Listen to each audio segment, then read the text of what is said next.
And we are live with our first Talking Reds of the week. I'm Harriet Prior and I'm joined by John Gibbons. And there's a lot to get through. I was doing the agenda and I was thinking, we're not sure what we're going to talk about. And then all of a sudden, Salah's back, Mane's returning, it's all going on. But first of all, I think I just want to reflect a little bit on the weekend. And Sunday, 12 o'clock, it was all set up to be a bit of a dead match. But it was a fun day out, wasn't it, Anfield? Yeah, it was a fun day out. I think FA Cup games, are great in terms of, it's different people in the crowd, a few people who've not been to a game before. I took my nephew to his very first game, which was really nice, and he loved it. Yeah, he did have lots of questions, mainly about the subs warming up, what they were up to, what their game was. Who were those guys in bibs down yeah, there? what are they doing? Yeah, my favourite was, did they get to choose which team they come on and play for, which I really liked. So maybe they should.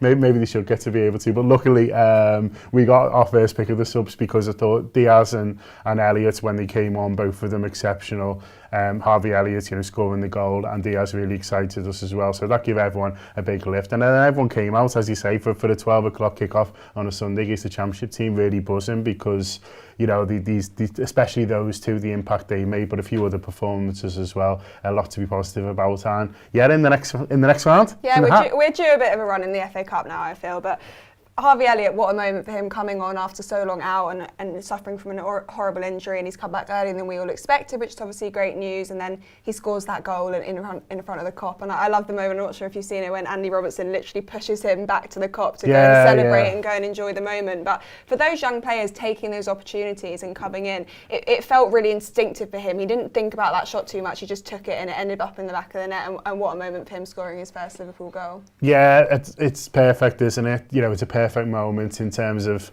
coming back from the injury, coming off the bench, scoring at the Kop end. It's such a lovely strike as well. I celebrated at the time thinking, good goal, but then when you watch it back, you see what a brilliant strike it is technically. He's such a technically gifted player, Elliott is, and the way he sort of kept that down, swiveled on it and made it look easy, it certainly is. And they normally sort of get skied back into the Kop, don't they? But it was some finish, and you feel like there's a lot of goals in Elliott, and it is his only one, so you don't want to say, he's a goal scoring midfielder yet, because it is his first. But obviously he posted really good numbers for Blackburn in the Championship, and he just looks like the kind of player with his intent and the way he plays that could have a lot of goals in him. So yeah, big shout. Maybe start him on Thursday. I don't think anyone would moan too much if he was in that starting lineup, because that's the level that he's at now. Yeah, he's really setting that tempo for himself, and I think he deserves a place in the starting lineup, at least in a few games in February, which is going to be another busy month.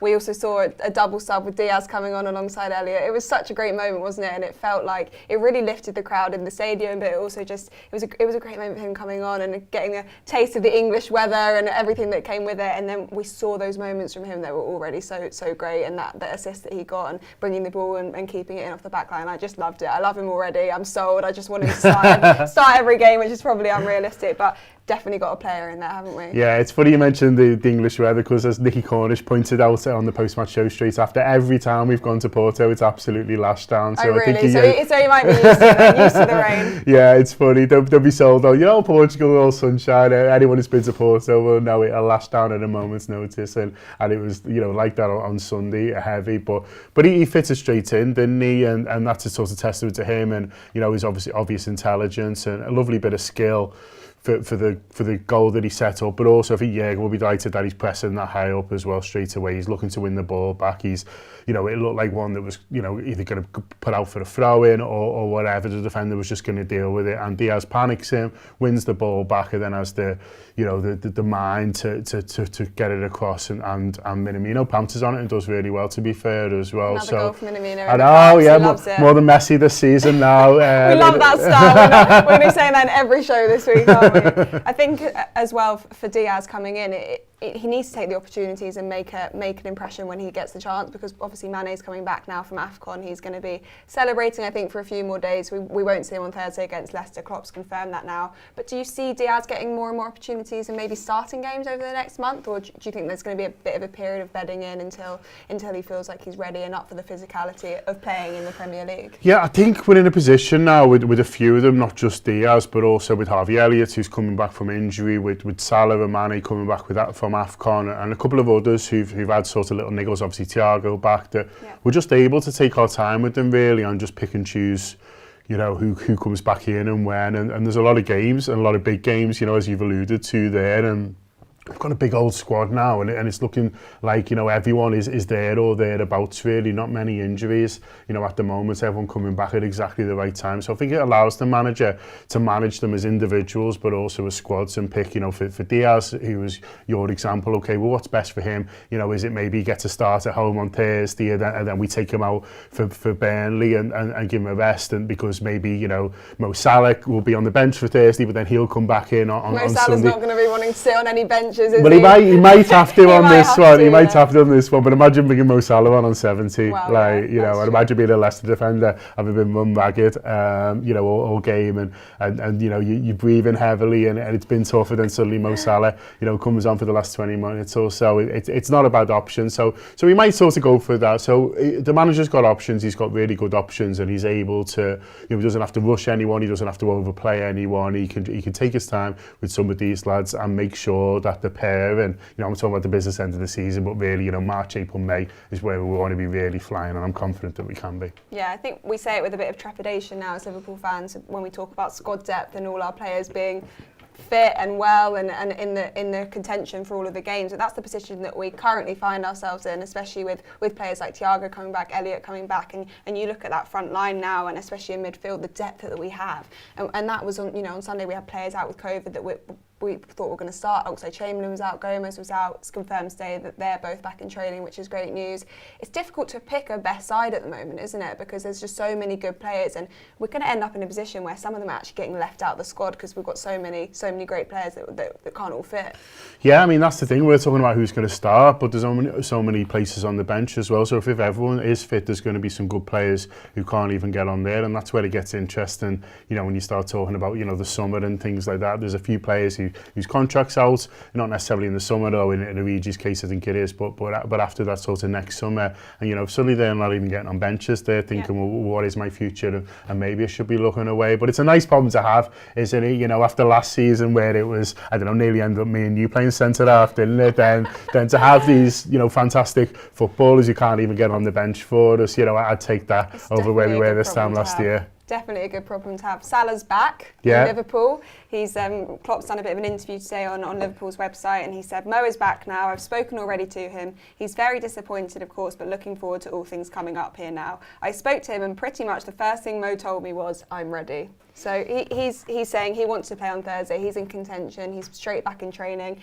Is he a kind of player that needs to just get the last game and what happened at AFCON now out of his mind and focus on Liverpool and focus on the next game and the next goal for him? Because he's obviously disappointed and he needs to get that out of the back of his mind. I don't think you need to use the word need. I don't think you need to, but I think you'll really want to. Yeah. So I think you know, you saw him when he landed, and you know, he looked in a much better frame of mind there. I mean, I'm analysing, you know, body language and just broke my heart seeing him sad. No, but it was look, straight after the game, you know, he was obviously heartbroken. But you'd hope that, you know, within time, and whether that's, you know, 1 day, 1 week, 1 month, or even a year, he's able to reflect on what Egypt actually achieved in that African Cup of Nations, and what he achieved, you know, as the talisman of the team and the leader of the team, really. Because, you know, Senegal, it wasn't a surprise they got to the final, but Egypt, you know, they were looking to get out the group and then sort of see what happened, really. They had a tough run as well, beating Ivory Coast, Cameroon, who were obviously the host nation as well. To beat them on a penalty shootout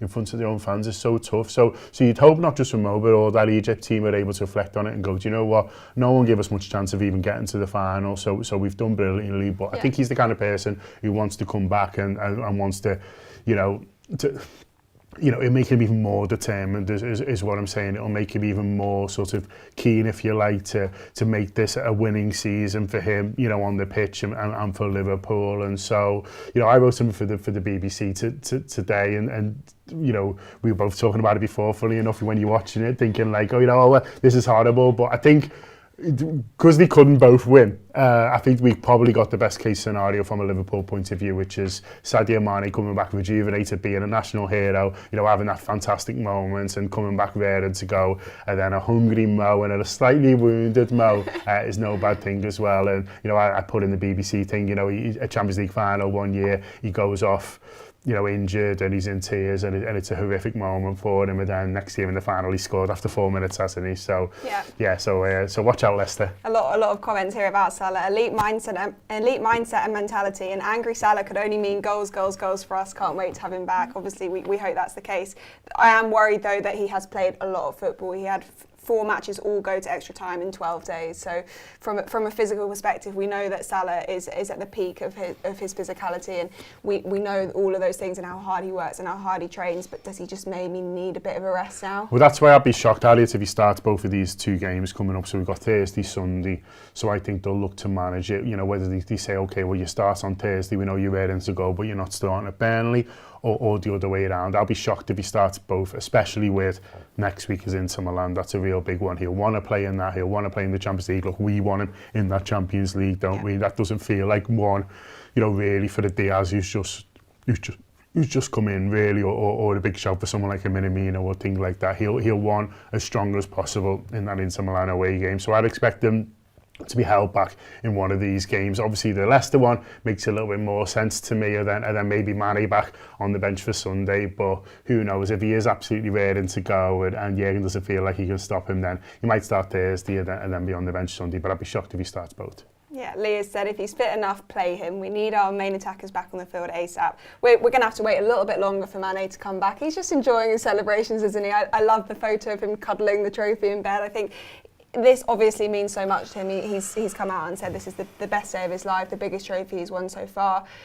For all the people sort of talking down the importance and significance of the competition, you can see how much it means to the players and particularly Mane in this scenario.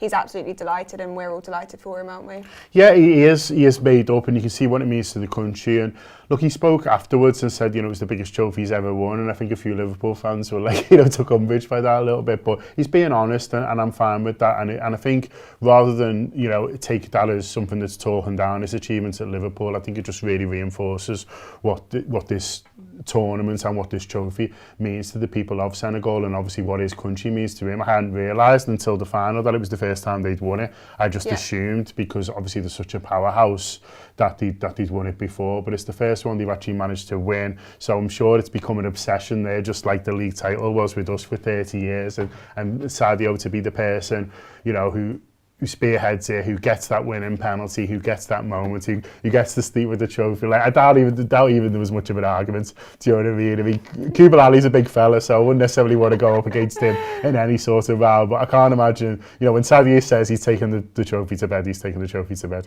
Maybe shares a room like me and Craig, and we both did it. It's like tour on tour. Exactly. Maybe they were all just in one big room. We exactly. don't know. You only saw a part of the photo. When we went to the marketing meetings, and Michael will tell you, there was a few frantic texts in the morning saying who's got the trophies. Can you remember? But I had them. Luckily, you had them. Yeah. I enjoyed all the content in the group chats from that day. Yeah. So we're now comparing us to just Senegal all sharing a room. The Northern Marketing Awards have a similar status, obviously, to AFCON. So we're not going to have Mane. Ox and Gomez now back in training. Probably don't see either of those two starting in Leicester, but maybe coming in off the bench. It's going to be a good game. Looking forward to it. Yeah, really looking forward to it. Obviously, we've got loads of previews coming out as well. Neil has already spoken to a Leicester fan ahead of team talk tomorrow, and he says they're going to get beat 5-0. Yeah, that's his prediction. Which was quite interesting. But they look a bit of a mess at the moment, Leicester, don't they? Obviously, Brendan Rodgers had some harsh words for the team after they got beat against Nottingham Forest, which is a bit of a rival for them, and they got a bit of a spanking, really, by a championship team who they don't feel like they should be beaten. So they might be wounded from that, who knows, or they might just be really struggling for the moment, and it's a really good time to play them. We'll see on Thursday night, but listen, if Liverpool have anything close to the best, you fancy them to beat any team at the moment the way we're playing. Yeah, fancy them to beat any team. It's a great time to subscribe to the Anfield Wrap and come on board. You can download the app now and you can get loads of free tokens to enjoy all our content across audio and video. We'll be previewing the Leicester game. We'll be in the pub afterwards reacting to it all. So come and join us. We're having a lot of fun, aren't we? Yeah, no, it's great. It's the business end. It's what you're in it for, isn't it? And listen, there's been so many seasons where we've got to this point where you're like, oh, is this another season without a trophy? Well, there's 4 for grabs, isn't it? We're in one final, going well in the FA Cup, going well in the Champions League. None of us are giving up the Premier League yet, so yeah, brilliant time to be a Liverpool fan, and obviously a great time to be subscribed to the Anfield Wrap, so make sure you do download the app and get involved in all the other content that we're doing every day. Up the Reds.